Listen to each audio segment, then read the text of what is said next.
Good morning, hello, and welcome. How's everyone doing? Let me just see. I've got a few gremlins happening this morning tech-wise, but let's see if we can get things going there. Hello. How you going? Good to see you. Fantastic. I think we're up and running. Now I just need to bring it up on my phone so I can monitor the chat. But yeah, I have a few gremlins. I don't know why it happens sometimes, doesn't it? All right, there we go. There we go. All right, looks like we've got things underway, which is good. What everyone doing? How is everyone going? I'm pretty refreshed. Imagine after my break, went off to Fiji, took a whole bunch of photos. Took a lot, in fact. Went across to Fiji and tried something different. Got a little bit of underwater photography. What did I do with those photos? I was going to show you. There we go. 456 active these photos. What a learning it is. Here we go. Here we go. Bang. Look at all those. That is underwater photos. Most of them, crap. Oh dear. Most of the crap. So hard to photograph underwater. But I did get some that I was happy with. And I've only just started playing around with them. I haven't had a lot to go through and start editing anything. But I did a few that I was happy with. For example, something like this shot here. Moray eel. Look at that one. It's still no colour correction, that one, that's for sure. And that's the big thing I've noticed is very tricky. Very tricky. You can imagine this was some macro photography I was doing, as you're floating around in the water trying to take photos of stuff that's moving whilst you're moving as well. Very, very tricky for a landscape photographer. Adapt. Anyway, all good. It is. All right, I better jump back into the image critiques that I'm going to be doing later. Thank you. Some people have sent those in. How's everyone doing, by the way? How's everybody doing? Let me bring up the chat box here. I hope you're doing well. I love this time of year, eh? The seasons are changing to spring. Lots of good stuff going on. I had a little bit more work done on the FJ whilst I was away. And might even see if I can sneak in a little sneak preview for the VIP a bit later today. We'll see how we go for time. Yeah, Ghosts Gum. I got a great ghosts in a dry creek for you. Send it through, buddy. Send it through. Did you send it through? If not, send it through. Let's see who we got here. Brian, good morning. Simon, hello. Sam, good morning. Michael Powell, good morning. Gianni, good morning. Tim, morning. And Anthony, good morning. All right. Good stuff. Great all here. So I'll kick off by just saying to the VIPs, the very important photographers, if you want to become a VIP, across to patreon.com/on3legs. Links down in the description down below. We have a private online community where we hang out together. I have to apologise as well. I didn't kick off the second challenge I was supposed to kick off. We had one which a selfie landscape photo, but for some reason my other one didn't off. So which was supposed to be the one that Greg West, the other challenge, didn't kick off, and that was a little, I guess, because I was away. So apologies if that didn't work. I'm going to launch it after today's live. Because Greg West was winner of the last VIP challenge, and he picked for us to use. So I will announce the winners of the portrait landscape as well, and we will run 2 challenges because not next week and the weekend after I'm away again. So then we pixel chatter for 4 weeks. So I'm going to give you 2 challenges, and we can make sure we stay on track with our challenges, and everyone gets to participate in 2 separate challenges. So there you go. That'll be a bit of fun as well. The other thing I'm going to do is I've had a lot of feedback from people since changing to Sunday mornings. And now that the weather's starting to warm up, it's going to affect myself as well, not being able to get away and do photography wise. So I'm going to change it to Sunday evenings. How that's going to suit everybody. But that's what I'm going to do. Change it to Sunday evenings at 8 p.m. Okay, so dinner, and then we can, instead of having coffee, we can have a nice cold bevy of a Sunday night and have a chat about photography. That's going to be what I'm going to try. Let me know what you think of that. I'm going to hear your thoughts on that, but that's what we're going to try to see how that goes. Who knows? But yeah, I want to get out and about a bit and start doing my vlogging again. So I'm going to get out in the FJ. It's just about ready for touring, which is cool. And we're going to start visiting some places. So as I said, the VIPs, you might sneak peek in the VIP group. I might do a Facebook Live in there to look through the FJ and where we're up to. Still a few things for me to sort out from a camping point of view, but I've now got everything I need really to get out there and about, which I'm looking forward to doing. All right, so let's get stuck into it. I had 2 challenges though that were running. One of them was an editing challenge. I can't remember. Let me have a look. It's been so long. My break in Fiji was great. So yeah, here we go. Let me have a look. So the VIP editing challenge that I picked for everybody is an image that I shot some time ago. Let me bring this over. This is the raw image. So this is the image before any editing is done. And you can see it shot Sydney Harbour, Opera House over here on the left, Harbour right here. The lights have come on, so it's the blue hour, so not long after sunset.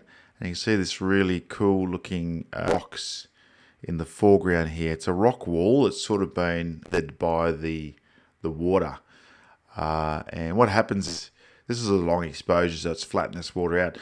During the day, and there's ferries and cruise boats and fishing boats, name it, the waves crash up amongst this all the time. So let's have a look at how we went. So this one here is from Matt's. He said, I like the stones very much, but I wanted to hide the city skyline. So he's cropped the stones out, made it a pano. Nice. I like it. Looks good. Looks like Tommy Halberg did the same. He was sitting at Cathay Pacific Lounge in Hong Kong waiting for departure to Taiwan. There you go. He's editing in the lounge. Looks good. Did the same thing, eh? The rocks. Greg West did the same thing. Wow. Everyone cropped out the rocks. Yeah. Cool. I like it though. I love the reflections in the water, the way the colours are brought up in that. Well, nice stuff. And Brian's kept some of the rocks in. I like the rocks. I'm a big fan of foreground. Brings the depth in. Really, really nice edit there, Brian. It's going to be my favourite, I think. So well done, guys. Where's my, I don't know where I didn't originally in here, but yeah. Good job. Great to see people playing around with it. And a bit of a go with that, with the editing challenge. Good stuff. So that's that one. So good to see people playing around with that and having a bit of a go with the challenge. Because I think that's an important part of it, is trying different things and cropping stuff and, yeah, trying different stuff. Alrighty. Changed your mic or got a cold? Sounds a bit weird, says Big Oz. Hey, Chris. I'm a bit congested. I came back from Fiji and had to go up the Blue Mountains for a conference. So I went from, sunny, humid days to cold, wet, and not so much wet, but feeling windy. Maybe that's had an effect, I don't know. Sam says, happy with that change. Should work well. Aussies, Sunday nights. Yeah, good stuff. Peter Ponzel, g'day, mate. You're looking super svelte and sounding very smooth. Yeah, there we go. I love it. Going with that smooth little voice. Oh, dear. That's a worry, isn't it? So there you go. That was the editing challenge. Good stuff. Good stuff. Alrighty. Let's, so I had a few entries for the portrait selfie, but I want to apologise, Greg, because you did pick a theme for the next challenge and didn't get things, I didn't get things working. It didn't work. for whatever reason, it didn't launch. So a lot of trouble checking stuff when I was OS, especially for the second week of because the internet was very patchy and extremely slow. So I didn't check in, which was probably my biggest faux pas because I noticed it didn't launch. That's okay. We'll get it launched. Today's live, I'll get it happening. But what did get launched was the Landscape Selfie Challenge, which picked by the... There wasn't a lot of entries. I think some people were a little bit selfish about being in the image. I know that. For someone like myself, I don't have any problems with it, as you probably gathered. I'm not great at jumping in front of the camera. They're good being behind it, not so good about front of it. So let's have a look at what we got here. This one's pretty cool. This is Stephen Cast, a drone selfie. Good on you, Steve. I like it. Very creative. Another one by Steve, a selfie at Ohiwa Oyster Farm. Good job. Nice. There we go, Therese Elsey. I think it just mean the shot on a beautiful day at Summersby Falls. Yeah, there's always people there, isn't there? Good stuff. Like it. I like this one. Matt Tree, we need them. Yeah, agreed. We definitely do. Good way to put yourself into the image. Sam Allen, enjoying the majestic views of Fewtrell, Argentina. How nice is that? Beautiful. I love that. Good stuff. Laura Box, guys. Sorrento Vic, good shot. Well done. And there you go. That was my one of taking a sunrise in Nobby's Point. But there you go. So the boss has picked the runner-up to be Matt's Sandquist. Well done, Matt, for this one. Hug a tree. We definitely do this tree, so make sure we keep hugging them. And the winner is Sam Allen. Well done for this amazing image. What a top image. And the classic standing in the middle of the road with the mountains. Hard a place like that, isn't it? What a beautiful place. So that's Fitzroy, Argentina. I love it. Good stuff. Good on you guys for having a crack, because that's what it's all about. Having a bit of a go and getting stuck into it. That's what it's all about. And I think, one of the things with selfies is it doesn't always have to be as obvious. It could just be your shadow, your footprint, your silhouette. You could get really creative with it, So it's that sort of a challenge is out to help you get more creative and think a little bit outside the box, because that's what photography is all about, isn't it? Interesting. All right, so good job.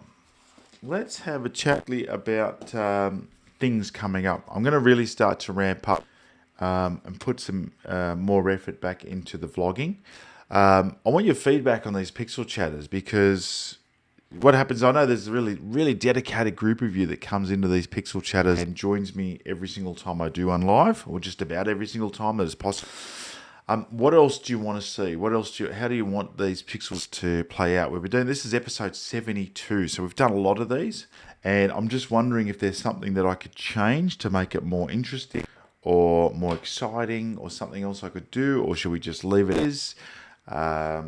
Because I want the pixel chatters to be a bit more, I guess, I just want to find, is there a way to make them a bit more interesting, more engaging, more fun, more educating? You know what you think in the comments. I'd love to hear from you. Or do we just leave it they are? I'm more than happy to get feedback on what you think would make a great pixel chatter show. And I've got a few ideas of my own, but some of them are more difficult to pull together, some are easy to pull together. But I'm more than happy to take your feedback and provide what you would like to see on these shows, because really I'm doing this, I enjoy doing them, but I really want to make sure you get great value out of them and enjoy it, and look forward to watching them. I know it's hard to keep everybody happy. You know what they say? What do they say? You can't keep all the people. So you can keep people happy all the time. You can't keep all the people happy some of the time, or something. I can't remember what that's saying is. It's something like that. Anyway, I just want to get your feedback on what you think would be the use of this time we have together. How's that? And I enjoy doing the critiques. How this show started. This show started because a fellow called Rob Roy, who has always been pretty dedicated to the show, Rob has consistently sent in images, but he contacted me a couple of years ago and said, image, would you mind taking a look at it? And this started, right? So he sent me in that image, and I said if I critique this lot as a live, and when when we did that, I got a lot of good feedback, so that was really good. Really enjoyed it. So I just want to make sure everyone's still happy with this format, I guess. And if you are, that's good. If not, just give me ideas and suggestions. I'll take them all on board. This is the people's the people's show. I'll always bring one for you. I'll always bring the Benergy. You like that one? Benergy. That just cropped up during the week for me, and my son rolled his eyes. Dad. A bit of a dad joke there, but yeah, I'll bring the Benergy. You bring your eyes, I'll bring the Benergy. All right. Anthony says, I'm happy. That's good. G'day, Phoenix. How you going? Good morning, Ben. Arrest of people. Arrest. And rest? I'm assuming you mean and rest of people. All right. Now, on another note, planning a little trip next year. I don't know if you recall seeing any of my images from the Tarkine, or the time that I was in the Tarkine, where in Tasmania there's an area of rainforest Tarkine, and there's a wilderness retreat there where there's no Wi-Fi or televisions or anything. It's full rainforest. But at a certain point in the year, that rainforest is abound with fungi. And if you love macro photography, there is some landscape photography to be had, but mostly macro photography. If you love macro photography, it's the place to be. And I was really seriously considering spending a few days down there and thinking about opening as a bit of a trip. Don't want to so much call it a workshop, but more like a trip for people along on. And I'm happy to organise it all and get a bit of a package together if you can find down there, whether we all jump in a car together or because it's a bit of a drive from anywhere, so it makes sense to maybe get a small four-wheel drive or something of those, and we all carpool it in there. But it could be quite a fun thing to do. And like I said, I spent a few days in there on my own. I spent 3 nights there. Gave me 2 full days of hiking around in there, but there's plenty I didn't see and didn't do. And I think it would be a great thing. If anyone's keen, let me know. Just hit me up. You can comment here or message. It's in Tasmania. I'm thinking around about April year. Maybe late April, early May, something like that. And going over there. I was even thinking about driving the FJ down there and checking it out. So let me know what your thoughts are. If you're keen, if you're interested, then maybe we could get a bit of a group together. And it's a pretty economical place to stay because it's got but every cabin is self-contained with a kitchen. So what I did when I was there, I ate out one night, but all the other nights and breakfast, I just in my room. So saved me having to worry about the expense of going to a restaurant. And the restaurant's not open all year anyway. Charles, good morning, everyone. G'day, buddy. How you going? I'm jealous of your weight loss. Be jealous? Nothing to be jealous of. Just get into it. Get involved. That's the one thing that I have started doing. I've started doing coaching. So I'm coaching a few people. And in fact, quite a few of them that have followed me in photography world being coached by me. Yeah, definitely has been a big change for my lifestyle and has made life so much easier when it comes to things like walking, hiking, and just flying an aeroplane. Scuba diving was much easier. Things like riding my motorbike is easier. I think you get so used to it because you put it on slowly. I had put on way too much weight. I've been overweight all my life, so really to be where I am. 30 kilos lighter than I was, that's for sure. All right, so let's have a look at the next P challenge that we're going to be doing. Picked by Greg West. I will get it launched after this. But I need Sam Allen, who won the landscape selfie, to pick the next one. So Sam, if you can shoot me through a private message with the name you'd like to see, and I'm just going to launch the two of them at the same time. You can work on both challenges at the same time, which is I should have done. So I've got the one that just picked, which is Reflections. So I will launch that, and then Sam picks as well.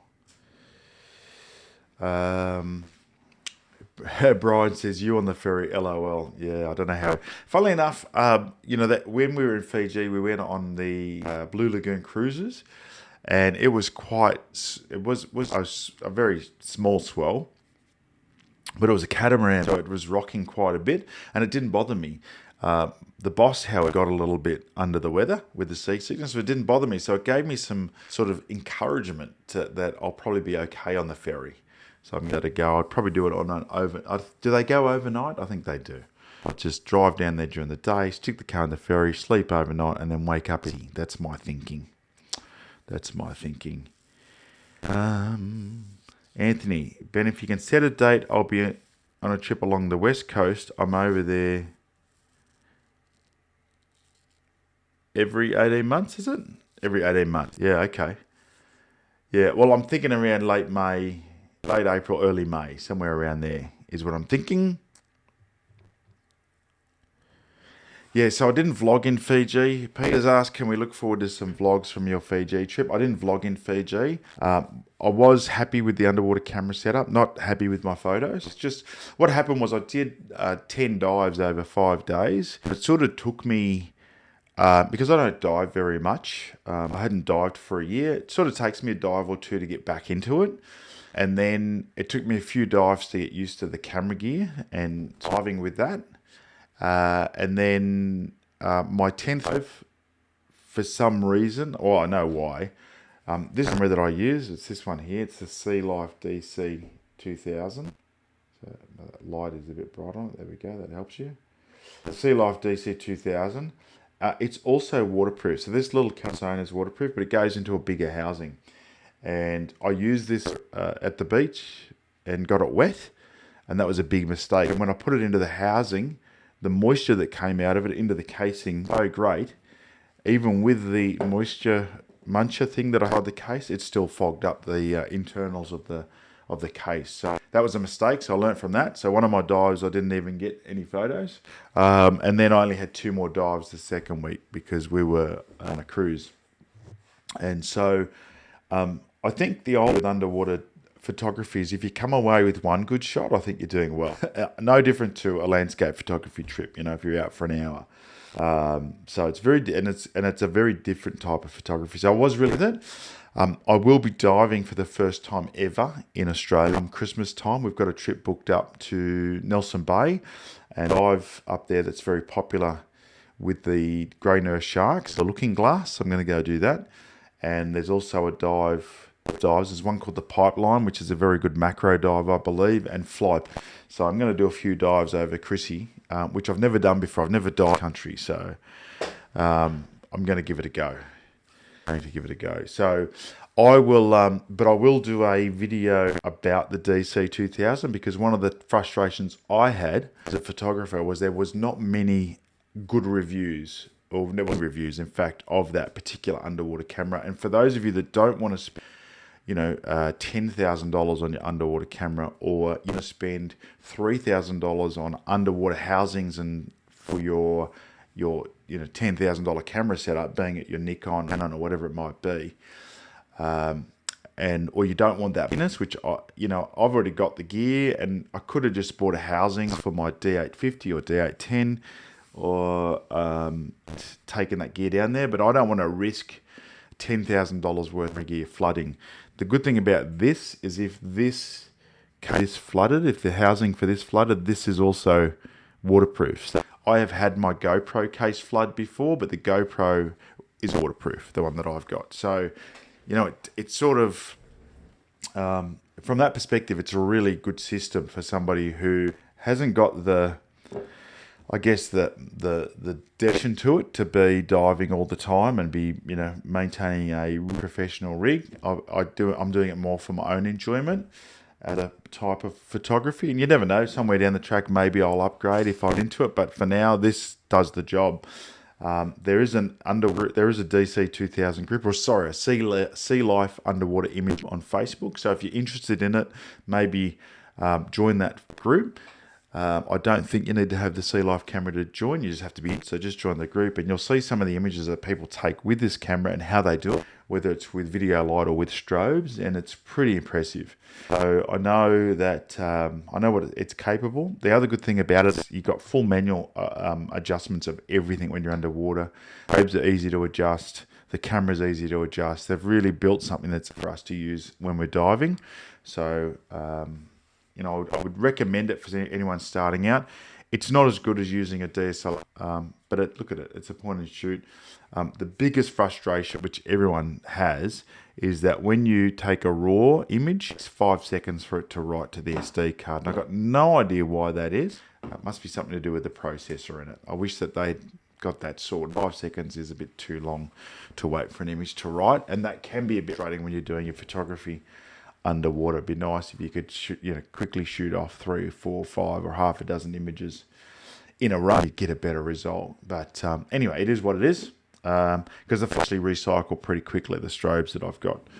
So I haven't done a lot of strobe photography, let alone underwater. It's a whole new ball game. So, but I really did enjoy it, and I will do a video review of that camera and the setup that I had, because I think it will help people. Alrighty, let's have a look. Sam says I could be tempted to pop up to the Tarkine 2, although that time frame, Prime Vegas trip time 2, too many decisions. Yeah, well, I was thinking maybe of trying to do both, but I don't want to overwhelm people to a journey. So if they want to come hang out the Tarkine for a few days, great. I could duck up to the Tarn Shelf maybe. Where would you go into Vegas, Sam? Would it be at the top of Mount Field there, or would you go up into Cradle Mount? I was thinking about probably going, because I've done Cradle every year. I'm thinking about going to Mount Field National Park. So do the Tarkine, go down to Mount Field National Park, shoot Tarn Shelf up the top there, and that maybe, and do the waterfalls and everything around there again, because it's been a while since I've been there. But that's my thinking. Tell me what you're thinking, because I know you've got some intel of the area. Well, so let's have a look at some images, shall we? Let me bring these up. I've got 2 images. Both are beautiful. Let's bring the screen. Let's have a look. Here we go. Check these out. How good are these? Oh, having watered this morning, I've already had 2 cuppers. All right, so this one here was sent in by Dennis Stuhl, I think. Didn't put his name. Pretty sure that's how I pronounce it. This one's Dennis. How nice is that image? And we'll about that shortly. We'll get into the details of it. And this one's by Rob Roy. He always sends us in these amazing tulip shots every year. But they're both beautiful images. So I'm going to start with this one. And I've got to say, I just layers. Love the layers of the mount. And it's interesting because I've actually got a shot from when I was in Tassie that I haven't finished processing, that I took, that unfortunately wasn't at sunrise or sunset, but it still worked because it was overcast. Very similar to this sort of thing with the layering. How nice is this? Hey, the layer. Very, very cool. I love these layers. I think it's just gorgeous. Absolutely gorgeous. To me, that whenever I see mountains like this, it's exactly what I want to do. So good work, Dennis. Right. So let's have a chat through the technical side of things, and then we'll look at the composition, and then we're going to have a look at the editing, post-processing, and see if we can come up with some ways or ideas to improve things. So first of all, shot at ISO 64. So this was shot on a Nikon D850. ISO 64 is the lowest it can go with its before you start doing it, I guess, synthetic, if you like. So it's a base ISO. So 64 is what I would shoot with if I all the time, lowest possible noise. 135 millimeters. Now this lens is the 70-2 f2.8.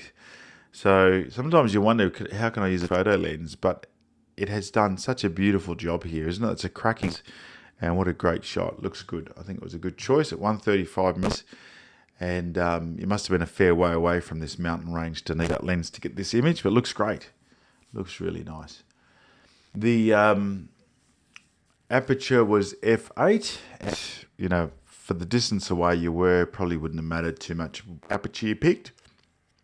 Just keep in mind that every lens has its limitations, and for a lens like that, f8 is probably okay. But you know, once you get up above f15 or 16, you start to get back into you know, a danger area for diffraction and other artifacts. So f8's okay, but I'll put for something like f11 or something. You know, but it would have been unless handheld or something. But if it was on a tripod, then.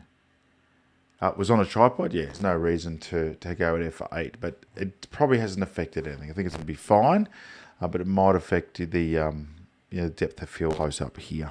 But that's okay. We'll talk about that in a second. Everything else looks fine. So, you know, from a technical point of view, shot really well. Now you got here. This is the Tamron 70-100 G2 lens. 0.6 of a second at f8, 64 on a tripod, taken 16 minutes after sunset at Blue Ridge Parkway, North Carolina, USA. Beautiful. Absolutely. All right. So let's talk a little bit about composition. Let's jump into the develop. For me, I really like it, but I would have tried to see if I could have got the shot without this foreground. And I know that's probably going to shock people, me saying that. I don't know how you would have done that, whether you could have maybe been more to the left, like maybe. And I'll crop it just so you can start talking about. Just that foreground, it doesn't add a lot from a composition point of view, but that's me.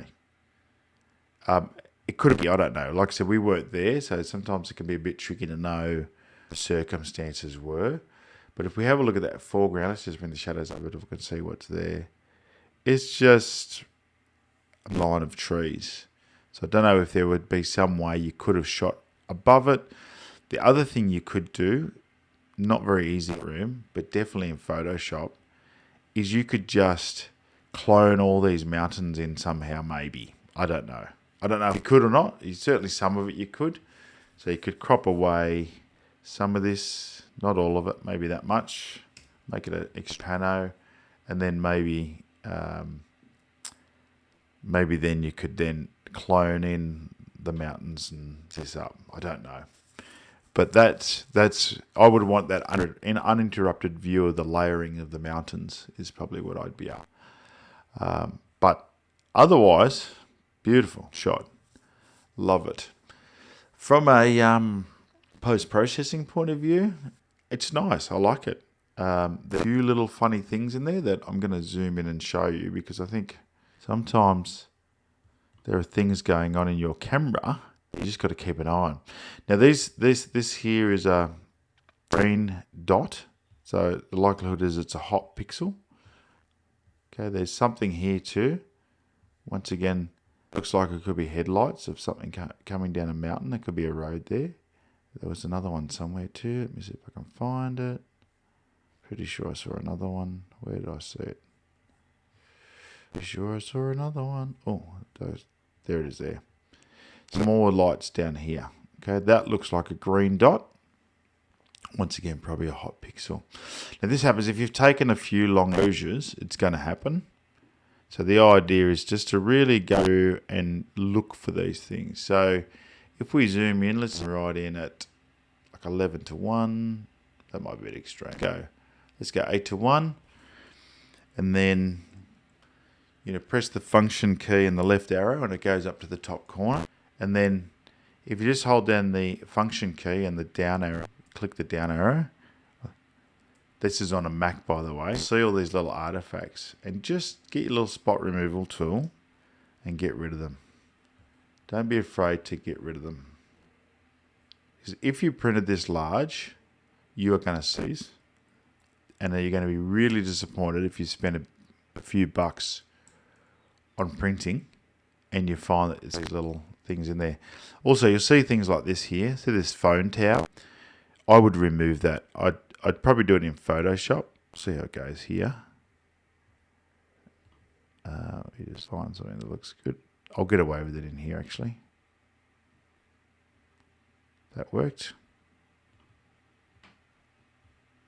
There we go. Okay, so I've just got that removed, which is good. You can see something here. It is, looks like an old building or something. But anything that doesn't work for me, I just get rid of. Unashamedly. Just get rid of it. You don't need it in there if it's going to, unless it's going to enhance your. And this is what post-processing is all about, unless you're a real purist. Little dot there again. Unless you're really a real purist, just give it a crack. No one's going to know. If you're entering a competition where it's not allowed, then of course you wouldn't do it. There's been a few photographers caught out for that, hasn't it? Let's get all controversial. Photographers cloning in animals.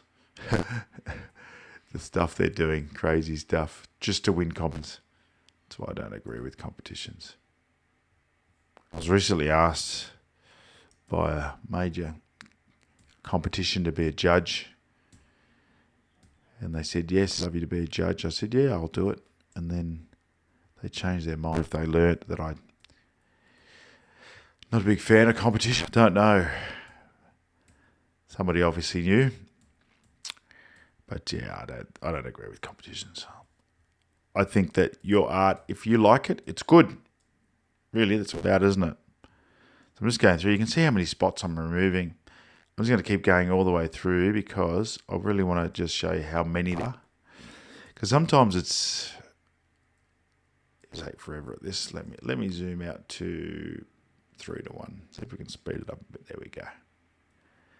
See if you can spot them. So here's the lights. Let me just get bigger in size. Something else there. And it's just... Now be careful when you do it too, because sometimes these can make them look worse than what they were before. That's your little hot bills. Let's get rid of those ones. They're a bit quicker, isn't it? Look at all these. See? They just... Now there could be lights on buildings. There could be a pixel, anything. Who knows? The green one, there was definitely a hole. And that happens, right? This is digital sensors for you. It's just going to happen. So we're just prepared for the fact that it's going to happen. There we go. I'm rushing through now. That's all right. Picture, right? But I just want to show you how many spots I have removed. Because it didn't look like I needed any, really. Ooh, let's go to that bright one there. That is a bit too bright. There we go. There's that real hot green one. Look at that. And if you ever want to see that happen in a big way, let's go out at night and do a 5 exposure. And then... have a look at the image and you'll just get a feel for what's actually going on. There's another one there. What's going on your sensor. All right, there we go. Let's have a look. Now, if I hit the removal tool, look how many spots come up. All of those are things that moved. All those spots. It's a huge amount, isn't it, really? There's probably 20 there, maybe 30. So don't need to go through and remove them, because when you print this image up large, it is going to definitely show. I'm going to actually crop this up into a tighter pattern just to give that a little bit of a... It's not bad when you... It's not terrible, so I'm not too up to the foreground, but I wouldn't have it there. Now the other thing, this color is amazing, so I want to bring the color out. I would probably just bring the prints up a little bit. See the blues and the mountains come up? Look at that. The colors up here, I want to really bring them out. So there's a couple of ways that I can do that. One of them is I could use the gradient filter tool, and I could go to my colors, like I could select a color and add more color. I'm going to do a range mask, and let's use color. Let's do a color range mask where you grab the eyedropper, and I'm going to just pick all the oranges. So if you hold down the shift key, lets you pick multiple colors. So you can see that I'm able to pick 5 points with that. And that sort of me pick those 5 colors. And if I view the mask, it'll have an idea of what's going on. Let's go to saturation now. So all it's going to do is saturate colors that I picked. Okay, it's not going to saturate anything else. So I'm going to bring the saturation up a little bit. I'm going to dry lights a little bit in that area, just because that retains or covers some of the detail. Not going to go too crazy. Now, this allows me then to pick how that range masks up. So if I scroll it back, it's more defined. So if you think about the amount is 0, it's going to use the exact colors that I picked as the mask. If I go 100, it's sort of like feathering, if you like, on a brush. So just put it about there. And I can change the temp of the sky too, to warm it up more or cool it down a bit more. Sort of give you a bit of a look at happen. So I'm going to warm it up a bit, but then I'm going to just desaturate it just a touch, because I've gone overboard with that. And then I'm going to give it a bit of a dehaze, which is always nice too. So it just brings that crispness to it. Look at that. Great. Okay. So now that, to give the sky that oomph, I'm going to do the same thing on the bottom half now. But this time what I'm going to do is I'm going to use the luminance mask and to pick everything that's a bit dark. So the way this works, see this range? This is all your dark pixels. See, as I do that, it removes them out of my mask. And this is your light pixel. If I bring that down, it will almost select the top of the mountain range for me. See that? So you can see it's masking off all of that, and it's not being above the mountain line. Very powerful tools. Very powerful. So now what I can do is I can just increase the exposure slightly. Bottom. Just slightly. And I'm going to increase the shadows just a little bit. I'm going to do this a bit. I'm going to increase the contrast just to really bring up those mountain lines, and maybe a little bit of the clarity just to get those lines to really pop. So these little changes are so simple to do in Lightroom, and I think maybe I just need to just warm it just a tad overall, which is going to play a bit of havoc with my... Actually, you know what I'm going to do? I'm not going to do that. I'm going to go back in at this one that I just put in there. I'm going to warm up the... Oh, so I'm touching the wrong one. I need to go to this one. I'm going to warm up the bottom mountains just a tad. And I'm going to change their colour slight tint. I can change the tint of them, because what I've done now, I've just selected the bottom half with this mask. So I'm just changing the colours a little bit. The other thing I really wanted to is I can grab a colour. Let's say I wanted to really blue them up a bit. You just get a feel for what I do. I can add a lot more blue to the bottom. Hold down my Alt key. It'll show me what's going to happen. So there, I can go with whatever I like. There's a green look. I could go green.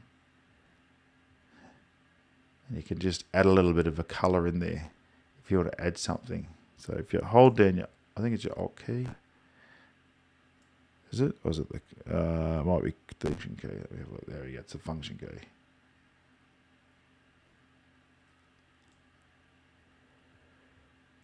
No, maybe it's the command key. I need to hook my tablet back up. Bit of an idea of what's possible if you want to. I mean, you don't need to go crazy. There's just a little bit of blue in there. Really blues it up too much. But anyway, it's all a bit of fun, right? So if you have a look now, if I go to lights out, so I just press the L key, I'm going to hit my tab key, which gets rid of the side menus, right? So best view of the image. And that allows me to sort of have a look at it. And then if I click my backslash button, I can do my before and after. So this was before, this is after. Before and after. Now, subtle changes, but they just give it that little oomph. That little bit of oomph. And yeah, I really like that. There's some crackling in my mic every now and then, is there? Okay, don't know why. Might be in my... Who knows? I'm still got a bit of a lurgy. All right. Sam says, really enjoying the Lightroom tips. Hey, you're welcome, Sam. I enjoy that part. Peter says, remove the trees, remove the pole, rebuilding. Blasphemy. Unsubscribe. Oh, well. You know what? I bet you there's some people that have unsubscribed from me over the years because of my post-processing beliefs. That you should process it like it's your image, because it is. I know back in the days of HDR, I used to get hate mail, hate message. HDR, why would you do HDR? You're killing the image. Whatever, I'd say. Yeah, I don't know why there's some crackles sometimes, Brian, but my computer is struggling a bit this morning. Something to do with that. Who knows? All right. So, sending that one in. Dennis, hopefully you enjoyed those edits. Great image, for sure. Great image. So what we're going to do now, if I can find the key there, is we're going to have a look at Rob's. Okay, let me bring that up on the screen. Yeah, but what do you think of that image? That was a beautiful image. All right, here we go. There we go. All right. So this one was sent in by Rob Roy. Rob always sends in these photos of this tulip festival farm at the time of year when they're in bloom. I don't know if you've remembered these before. But this is a doozy, isn't it? I like that he's got the sunset colours on the clouds. They almost look like their own crop of tulips up in the sky, don't they? So it's like this is the sky of the crop of tulips, and this is the crop of tulips, sort of, yeah, or a reflection of the tulips. I don't know. Now I'm getting all philosophical. It's a reflection of the tulips. Yeah, it looks great.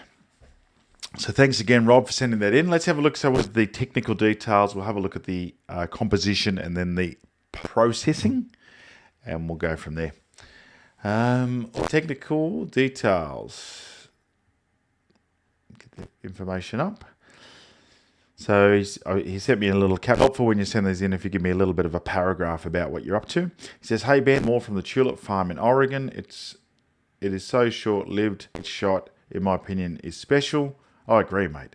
So many different conditions. This was early morning and some clouds in the sky to give a bit of the kick to it. The details are Nikon D850, 24 to 70mm lens at 70mm, aperture f30 perfect, speed 1/6 of a second, ISO 64 on a tripod with notes, using a remote shutter release. Yes, the wireless one. Yeah, beautiful spot. I wish I was that, and if I ever get over to Oregon, I'll need the times right, won't I? Because that's a perfect spot to be by the looks of things. From a technical aspect, mate, everything's perfect. Base size, good aperture, everything's good. Whenever it's close to something, it's going to be hard unless you do focus stacking or shoot it like, f22 or something, and have other problems, right? So in the images, with that shutter speed, it would have been very easy to take shots, focus on the foreground, take that shot, focus to infinity, take that shot. And blending these together was super simple because you could just blend them around where the line of the tulips ends, somewhere in between here, that tree line starts. And you would get all of this crisp, and you get all of this, and you'd have your focus all the way through. Having said that, sometimes it's effect to have them a bit blurry in the foreground, but I just feel like it takes a little bit long before they start to sharpen up. Yeah, I'd like to show them up here somewhere. So this first eighth of the image is out of focus, and to me, a little bit too far in. And that's, like I said, very difficult to solve focus stacking or going to a stupid aperture. So you just decide what you want to do. And if you Photoshop, very easy to stack the two together. I think Lightroom has focus stacking now. I don't know. I'll have to have a play around with it and have a look. But I think so. Something for you to think about when you're taking a shot like that. Is that the crackle you hear, by the way? Do you hear that? That's actually my shaven chin hitting the fluffy thing on the mic. So maybe that's what the crack. Just realised I was sat close to the mic that I was doing that. Maybe back a bit. All right. Yes, my only tip technically. And I'm difficult to avoid spots that have the gaps does here.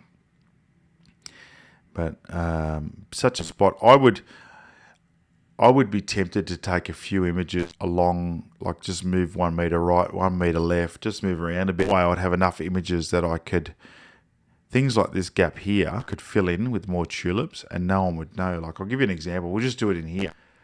Let's do it in here. Let's do a clone. Oh, what's the size of my brush? Bang. You know, for example, this in here, maybe I could clone it from somewhere that would make sense, you know, over here. If you make a, you know what I mean, like this, you could do something that would be quite effective. And it would, let me just delete that. We'll get rid of that for a second. Let's see what we can do. Now, Light's not the place to be cloning complex things like this. I'm going to try it.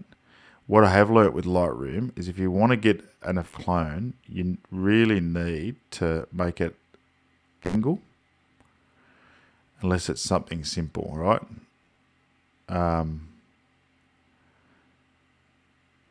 But you sort of see this is going to do something. It's not going to work great. It will work, right? Just to give you an idea of what I'm talking about. And I'm probably going overboard, but anyway. Difference there. You see the gaps that were there before? And I know this is a terrible job, but I just want to demonstrate what I'm thinking. You could just fill it up with flowers. Now, if you had several, what you could do is layer them in Photoshop and bring through things from different shots to fill it all up like that. It had a constant full sea of tulips. Like if I just grab this bit here now, let's clone that from over here. And then let's do another one here and something like that. I mean, it just starts to really, like, just gets fuller and fuller, and I know they're all terrible, terrible clones, so don't have a go with that, because I know they're all terrible. All right, let's get them all. But yeah, stuff like that sometimes. I know it's a lot of people go, don't do that, you're ruining the image. Yeah. Definitely a crackle from the broadcast, dropping a word at the same time. Could be my computer. Yeah, okay. Thank you, Chris. Could be anything. Who knows? Who knows? It's holidays as well, so it's crackling. Let's, maybe something is charging anyway. Got a few things plugged in. You know what it is, eh? This day and age, so many bits of equipment. Right, from a crop point of view, I like it. The only thing, it just looks like the horizon off. I'm sure it isn't. You probably had the camera compatible, but it's an illusion because, I mean, maybe that, I don't know. Maybe because of that line. So I tilted it slightly and it sort of, in my eyes, has fixed it. I don't know what everybody else thinks, but it was slightly, there was something slightly off. Tulips are the hero in this shot, right? The sunrise is nice, but the tulips are the hero. To me, they're just way too dark. So let's just bring those up. Let's get those up, because I think that if we can rig those to join the party, we are going to have something that just looks more amazing. So when it comes to things like this, I really think about and this is a question you've probably heard me talk about before, is know what your hero is in the shot. Now I'm just going to grab a graduator and I'm going to use that on the bottom of the image to make adjustments now. As I made some global adjustments, I'm going to make some adjustments just to the bottom of the image now to really give these tulips the punch I think they need. Don't be afraid to really work on the hero, you know. Bring the hero up. Give it the attention it deserves. And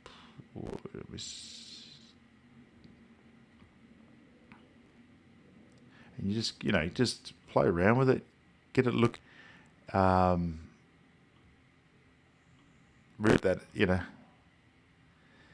attention it deserves. Let's have a look and see.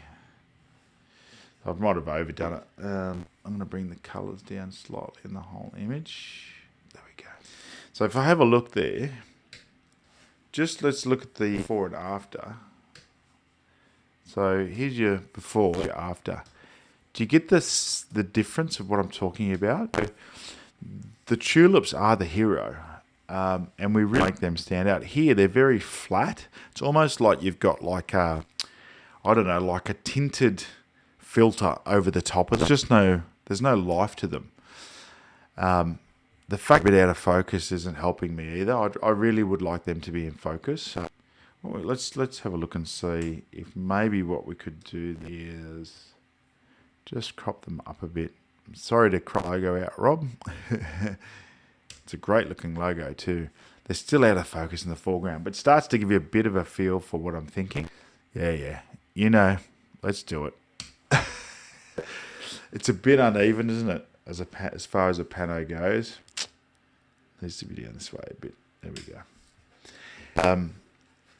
To me, this is sort of more of what I would envisage. So if you look at before and after, very flat, a bit more vibrant. Flat, vibrant. So sometimes it's important when you're doing it is to come back and look at it a few times after you process it. So is there anything missing?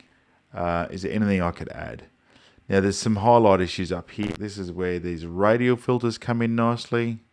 Grab a radial, stick it over the problem area, click the little inverse to make it so the filter works the other way, and then you can try and use the highlights just inside that filter. So I'm going to make that filter spread across the sky here. Gotta bring that up like so. So you can sort of try and adjust it slightly. Maybe if we drop the exposure slightly in there, just to give it some more balance. Just very, very light. You can drop the whites down a bit. Yeah, something like that. Once again, before and after. Let's just do a lights out. Before and after. Before and after. Before and after. Once again, simple little changes, nothing crazy, but just enough to sort of change things a bit. I'm just going to go along and brush along these tree lines. Yeah, and as you can see, that's just dropped it down in exposure slightly. And I'm just going to bring the shadows back a bit as well. I didn't like how they were because it was just detracting from the rest of the image. Now, that has made a few, so it's just once again small changes, but I reckon it's made a big difference to the overall image. Before, after, before, after. The tulips are the hero. The other thing you could, because the tulips are the hero, is put your camera up a bit higher. That would be else you could do. Although I like this perspective, I do like this. I would almost be tempted to try and put the camera a bit lower as well. And try that and just get in amongst the tulips, but make sure you're focused if you're going to do that, because you'll lose too much of your your depth of field doing that. But it would look amazing. So there you go. What do you think, gang? What do you think? Another great image. So there's those two images. This one here by Dennis.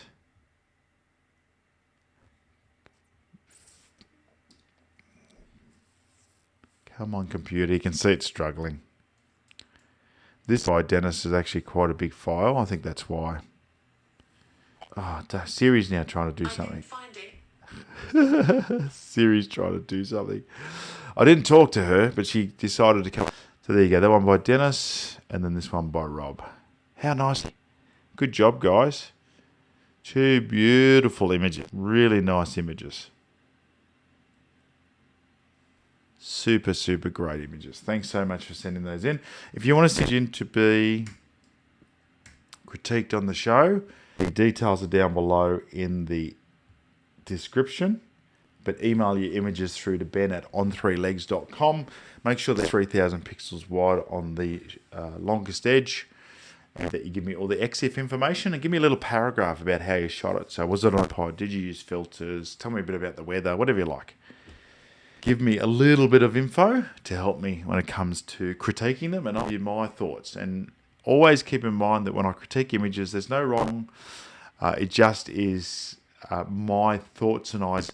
And hopefully throughout the process, you also pick up a few tips on editing in Lightroom, because that's always handy. Lightroom is super powerful. One of the biggest benefits of Lightroom is how much come with it. But I think one of the downsides is it can be a bit overwhelming if you don't spend a lot of time learning some of the different things that can be done. Very, very powerful. All right. So thanks again to those guys, Dennis, and sending that in. Very, very brave. But your photos are amazing. So, I don't think you've got too much of a risk there. People are going to see your images. For those of you that are VIPs, thank you so much again for your support. Love to see you in the VIP group. We'll get those challenges up. So the challenge that Greg picked, which is, I'll put that straight up. And if Sam, you can give me your next challenge, please, buddy, just PM it to me and I will get that up as well. And that way we'll run challenge together. I'll put a couple of notifications in the next couple of weeks as to when the next Pixel Chatter is, but I'm going to shift it to 8 Australian Eastern Standard Times on a Sunday night. The next one will be 4 weeks' time, and it will be daylight savings. Okay, so when I put it up, maybe a good idea if you're in another country, place of Australia that doesn't have daylight savings, just to check what Sydney local daylight savings time is, so you don't miss the show. But that's what I'm going to give that a crack, and we'll just see how we go with that time slot. But a lot of people that are affected when I changed it to Sunday mornings to use for that. So we're going to change it to Sunday night, and I think that'll work anyway, because I'll be able to head off on a Friday, go do a couple of nights out in the FJ, do some vlogging, some photography, and then come back Sunday night and do a live. That's what I'm. All right. Thanks, beautiful people. Thank you for tuning in. I always appreciate it. Hopefully you've enjoyed the show. If you have, give it a thumbs up. Leave your comments down below. I'll just jump into the control room here. Leave us down below. If you've got any ideas on how it can be improved, nobody left any of those look of things, but more than happy to hear your feedback. Until next time, out there, outside, and take some photos. See ya.